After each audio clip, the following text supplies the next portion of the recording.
It's no more taboo. It's no more something to be ashamed of. It's no more something that you need to hide from. It's out there. And the best thing for us to do is talk about addiction. We need to talk about addiction in our churches. We need to talk about addiction on our youth groups, in our interviews. We need to start making people aware that there is an out, and there is something called addiction, and it is a disorder.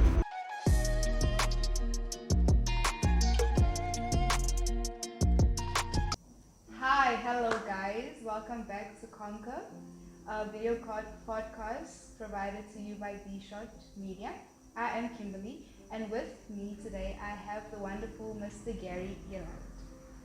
So let's kick off this interview to a great start. Gary, can you tell us a little bit more about your preferences along the lines of what is your favorite animal? I can believe my favorite animal, has to be a lion, right? Lion and a leopard. Not too long ago, I think it was 2 years ago, I was introduced to the Kruger National Park. And it was always, people told me when you go there, you need to hunt, you only find birds, and you never actually find what you want to see. Yeah. And I saw my first herd of lions and I just absolutely fell in love with it. But moving away from there, then I saw a leopard and I fell even more in love with nature. So I think let's say the leopard is probably the most beautiful animal that is in the African kingdom. But obviously lions they just have that authority, that kingship, that to say that when the lion is here, respect must be here. Yeah, okay, and also they call you King Gary, right? So I guess you resonate Yeah, with the lion. so it flows kind of like in there. Into it. Yeah, Okay. okay, so I know that you are an ex-drug addict, but you have success right now, and you recovered, you saved, and everything. Today's theme is changes that lead to success. So can you walk us through some changes that you had to make when you were addicted to move into recovery? Okay. So addiction, I'll never look at addiction as a downfall in my life or something or how can I put it, as something that was meant to destroy me. But I never knew that addiction would be the thing that actually bolsters me into the person that I am today. Addiction is basically the stepping stone for me to realize who Gary was. Because before addiction, I was just floating around doing what I need to do, no direction. I knew what I wanted in life. But after my addiction, I actually realized, wow, it's actually the plan that God had for me to see that, Gary, this is your direction, this is where you're moving. Obviously, a lot of changes had to happen. I needed to develop a steady, constant relationship with our Maker, God the Father, Jesus Christ. That was the stepping stone of my recovery. My preference in addiction recovery also changed.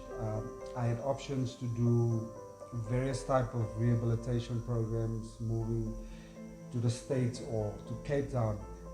The States would have been nice. Everyone would have said, okay, I'd rather choose going to the States. I'll get a nice holiday. No one knows I'm in recovery. But I wanted recovery so bad that I needed to recover in my surrounding area with my drug dealer living around the corner, with my friend that is using drugs around the corner. I mean, there were some days where I walked in the street and my friends would come up and I would see them and run the opposite direction and I mean run away from that. That's how much I wanted recovery. Obviously, I had a praying mother. My mom never hid my addiction. She was always the one that pushed me. If she saw my eyes wasn't right, she would confront me on it. So there's a lot of changes that I did do in my life. One of the biggest things that I accomplished in my addiction was my matric. I was never academic. And I always just got through. Kind of like Hendrix op. Yeah. So that was my thing with education. I always just had enough to get me over to the next grade. But in my in my first 3 months of addiction recovery, when I joined my rehab in Benoni, Freedom Recovery, not Freedom, sorry, Mighty Wings Life Center, is I told myself I need to achieve something.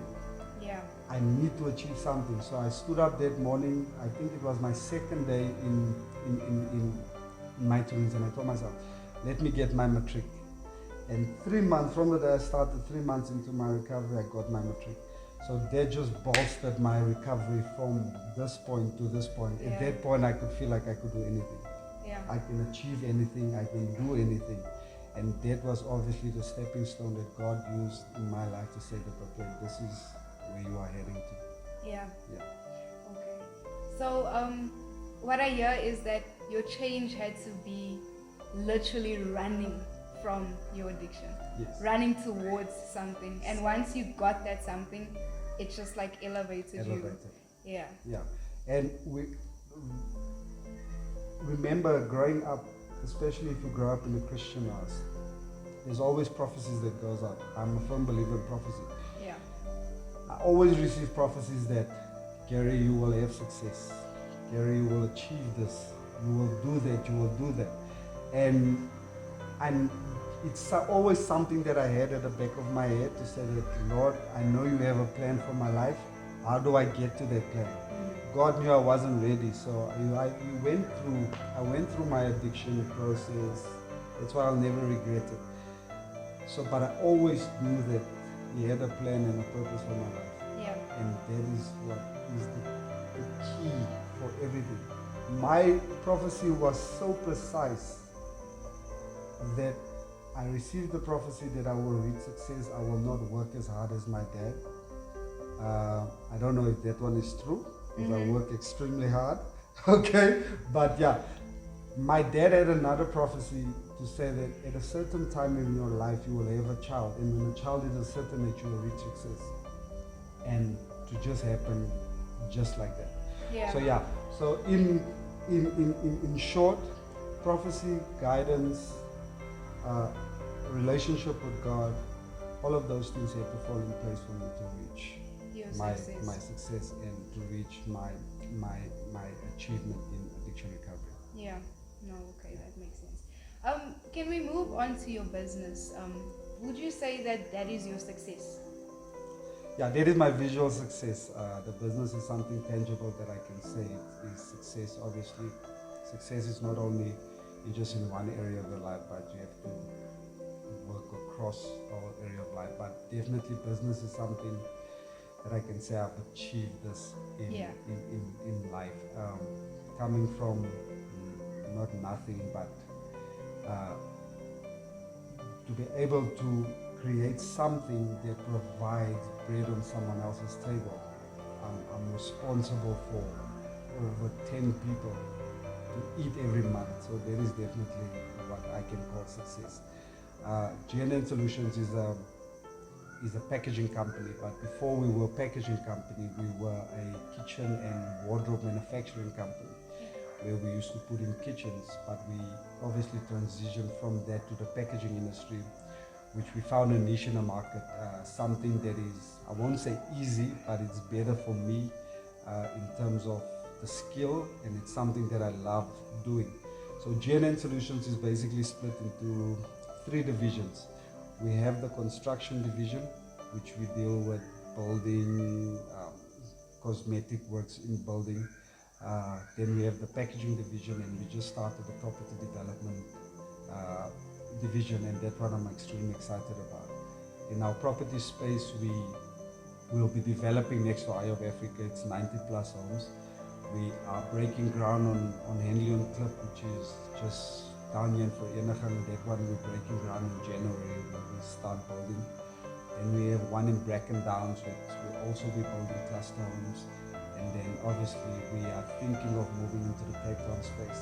Yeah. So particularly very excited about the property development, because I want to use that platform to bring a lot of jobs to Eden Park, to put skills in a lot of our young people here in terms of building, welding, plumbing, infrastructure development, road infrastructure, just broad, where we'll be able to give a lot of people opportunity to build. That project will, the Eye of Africa will particularly do that because it will range over 2.5 year project, so it's enough time for skills development. Skills development, okay.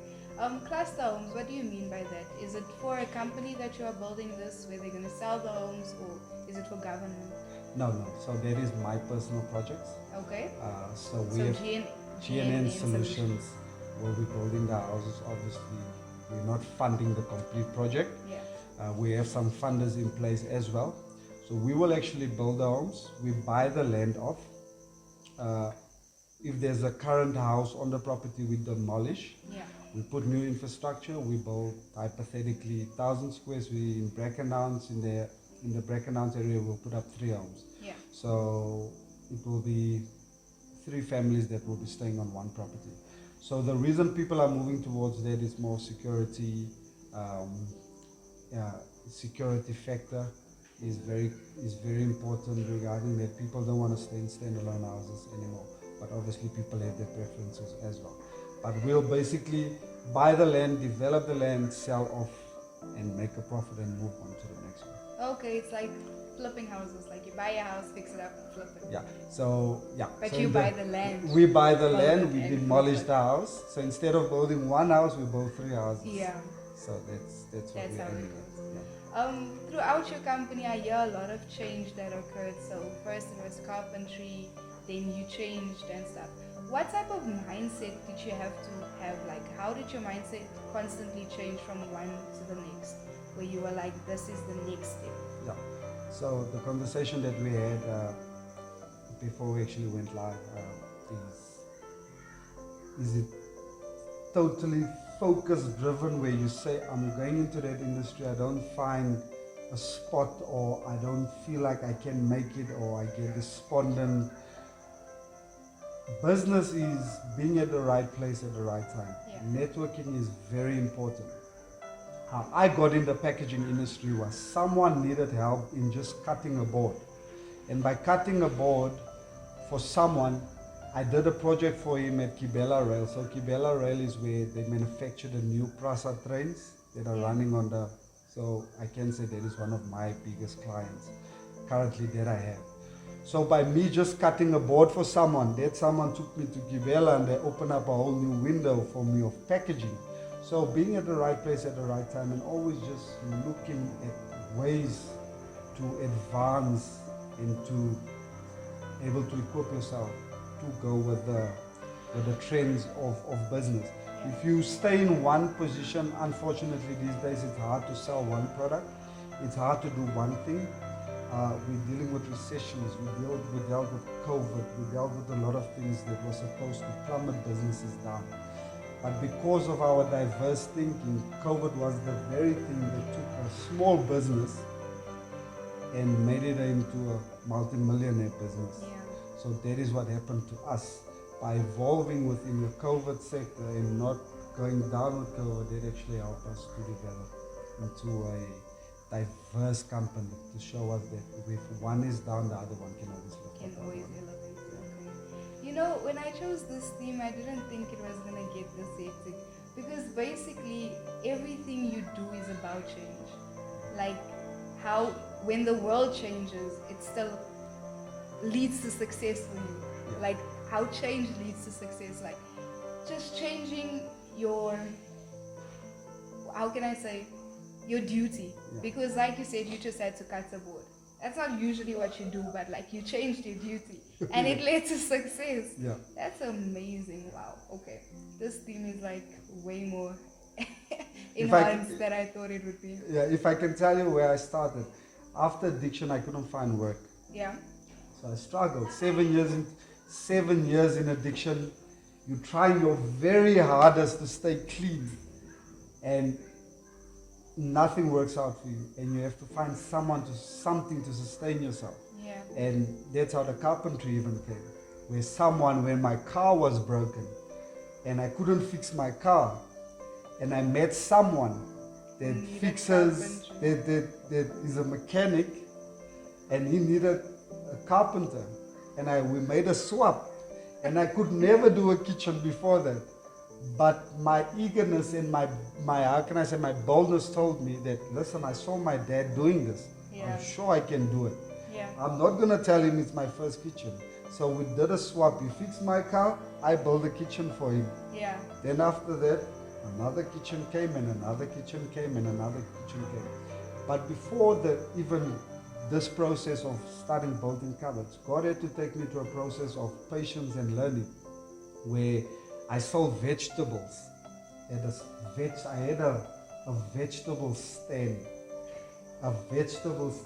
And I remember. Some people would say that's the lowest of Yeah, but I took that and I took it with pride, and I told my wife that we're gonna do this thing.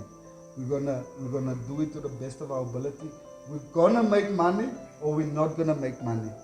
And I remember the car was broken, and every morning in winter, not having an aircon or a heater in the car, driving to the Joburg market to buy veggies 4 o'clock in the morning.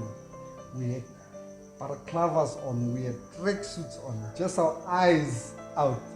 But that was the patience that we had. That was the perseverance that we have, the eagerness to grow and to excel and to become something.